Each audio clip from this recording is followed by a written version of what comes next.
Hashtag they said it was invisible then. 1960s technology proved everyone wrong. Target runtime 18-20 min word count. Target 2200-2500. Hashtag Act 1 The Hook Baghdad. January 17th, 1991, 2:51 am. Inside a concrete bunker, an Iraqi radar operator leans back in his chair and smiles. His screen is clean, empty, a soft green glow with nothing on it but static. Above him sits one of the densest air defense networks on Earth. Soviet-built, French-assisted, layer after layer of missile batteries, anti-aircraft guns, and radar dishes, all pointed at the sky, all waiting. He picks up his radio. He jokes with the man next to him. The Americans, he says, will not come tonight. And if they do, we will see them long before they see us. He believes it. Everyone in that room believes it. Somewhere over the city at that exact moment, a jet-black aircraft shaped like nothing anyone has ever seen slides silently through the dark. No warning tone, no blinking light, no blip. Then, the sky over the Ministry of Defense tears open. A deep, hollow thump rips through the concrete. Dust rains from the ceiling. Men scream. Alarms that should have gone off 30 seconds earlier are only now beginning to wail. The operator stares at his screen. It is still empty. Somewhere, a bomb has just fallen from a plane that, according to every instrument in that room, does not exist. This is the story of how that happened. And here's the part almost nobody tells you. The math that made that jet invisible wasn't built in a secret American lab. It was written by a Soviet scientist in the 1960s. And his own government threw it in a drawer because they thought it was useless. Hashtag Act 2 The Grinding Problem. Rewind 25 years. Vietnam. The skies over Hanoi. American pilots call it Route Pack 6, the deadliest patch of sky in the world. Below them, SAM missile sites, stacked in belts, guided by radar that never blinks, never sleeps. A pilot doesn't hear the missile that kills him. He sees it. A telephone pole of fire, climbing at 3 times the speed of sound, correcting itself in mid-flight, hunting him. By the late 1960s, American air losses over North Vietnam have become catastrophic. Hundreds of aircraft, hundreds of pilots, some captured, many never coming home at all. And here's the brutal truth military planners don't want to say out loud. Speed doesn't save you anymore. Altitude doesn't save you. Even the best pilot alive, flying the best jet in the sky, is just another dot on someone else's radar screen. Radar doesn't care about training. It doesn't care about courage. It sees metal.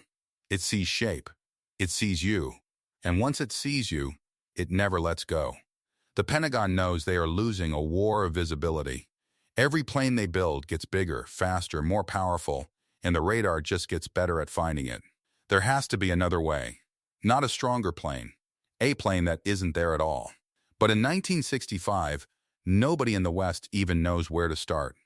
The physics of radar reflection is treated as a dead-end solvable only for simple shapes like spheres and cylinders. Real aircraft, with their curves and intakes and cockpits, are considered mathematically hopeless. The problem isn't just building an invisible plane.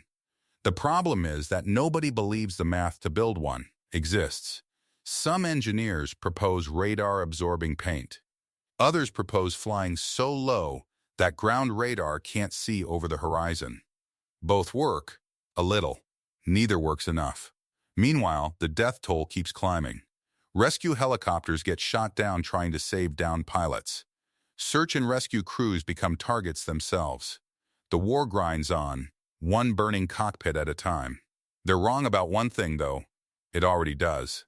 It's just sitting in the wrong country, in a language most of them can't read, filed under a title that sounds like homework. Hashtag Act 3 The Underdog Moscow. A few years earlier. Meet Pyotr Ufimtsev, a quiet, unremarkable physicist working at the Moscow Institute of Radio Engineering.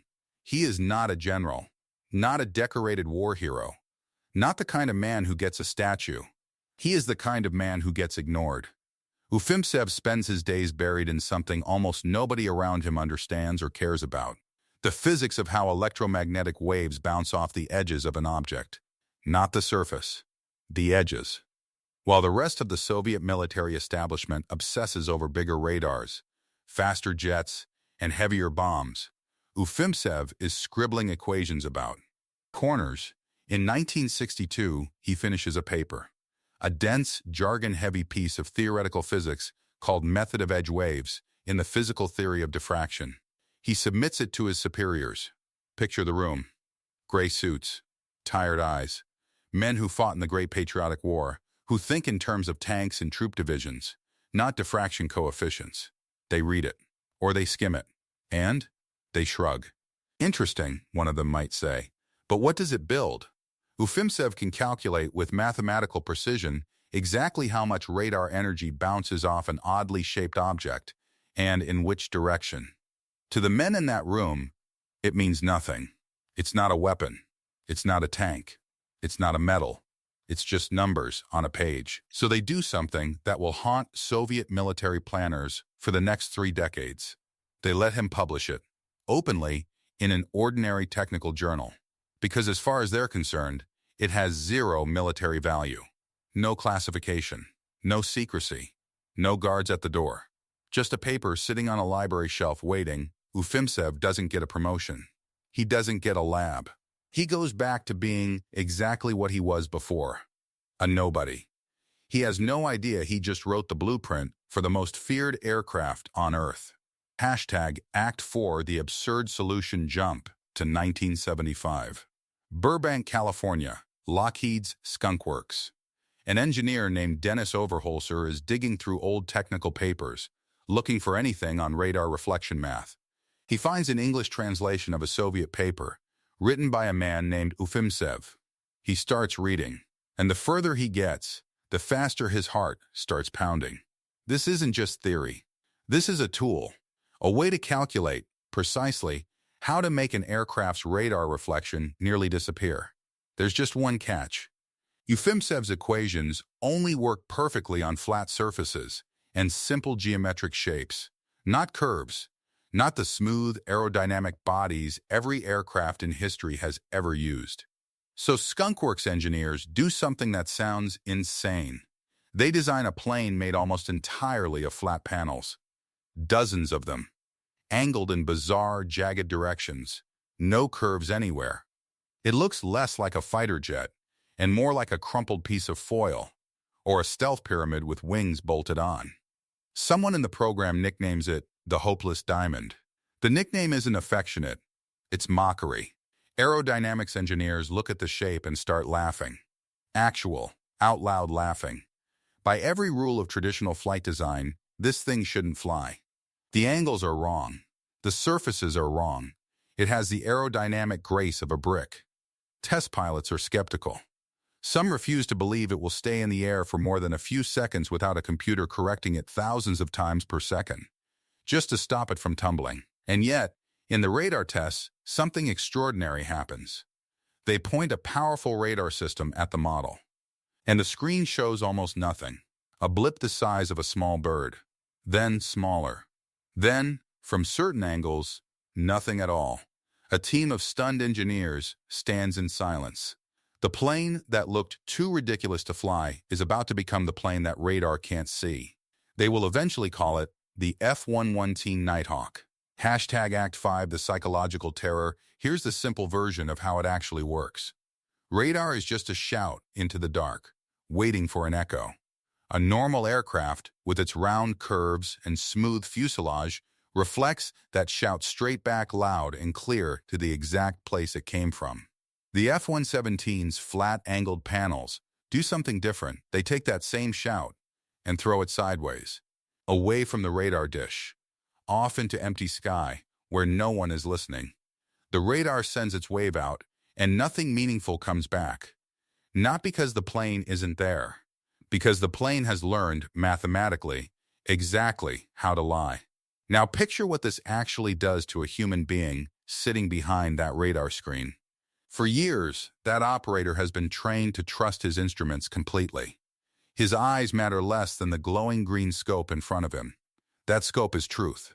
And now, the truth is telling him the sky is empty, while his ears tell him bombs are exploding 2 kilometers away. Confusion turns to panic. Panic turns to something worse, the death of trust. Soldiers stop believing their own equipment. Anti-aircraft crews start firing blindly into open sky, hoping to get lucky, because their radar has become useless. Rumors spread through Iraqi ranks like smoke. Whispers of the black jet, a ghost plane. Some men start to believe it's supernatural that no human technology could possibly slip past their entire air defense grid, undetected, night after night.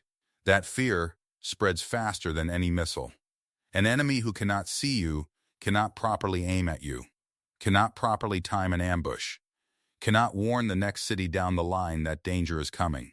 Every single advantage of a modern integrated air defense system, early warning, coordination, concentrated firepower, collapses the moment radar goes blind. The F-117 doesn't just avoid being shot down. It unravels the entire psychology of an air defense network built on absolute confidence in machines.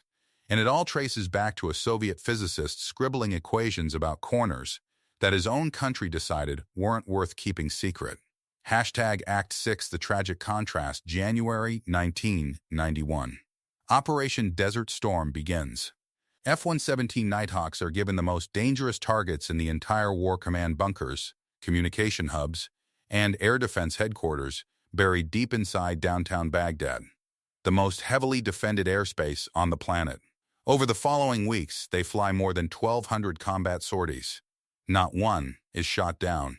Not one is even hit by enemy fire during those early, decisive strikes into the city's densest defenses.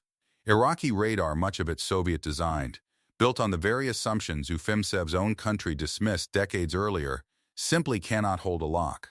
Missile batteries built to shred conventional aircraft sit useless, firing at ghosts or firing at nothing at all. Now hold that image next to a darker one. Years earlier, during the long, grinding air war over North Vietnam, American pilots had no such advantage. No stealth, no edge in the physics of radar reflection, just courage and steel, and a prayer that the SAM streaking toward them would miss. Hundreds of aircraft were lost in those skies. Hundreds of families received the kind of knock on the door nobody wants. That war was fought, in part, because the tools to fight it differently didn't exist yet in the West, while the foundational math for those tools sat quietly on a library shelf in Moscow, unclassified, unread, and unwanted. Somewhere in Soviet military archives, there were almost certainly officials who, decades later, learned exactly what their own scientist had handed them for free.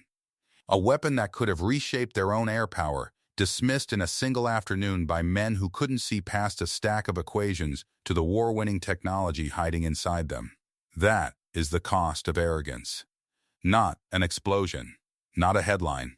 A quiet mistake made in a gray office in the 1960s that echoes, decades later, through burning skies over a city its authors never even imagined. 2 air wars, separated by 15 years and 1 rejected paper. In one, pilots pay for invisibility with their lives, night after night, because the physics hasn't caught up to the danger yet. In the other, pilots come home, every single one of them, because a shape nobody respected finally caught up to the physics that always existed. The difference between those 2 skies isn't courage. Both wars were full of courage. The difference is whether someone, somewhere, was humble enough to read the equations instead of laughing at them. Hashtag Act 7, the poetic callback, Pyotr Ufimtsev never became a household name.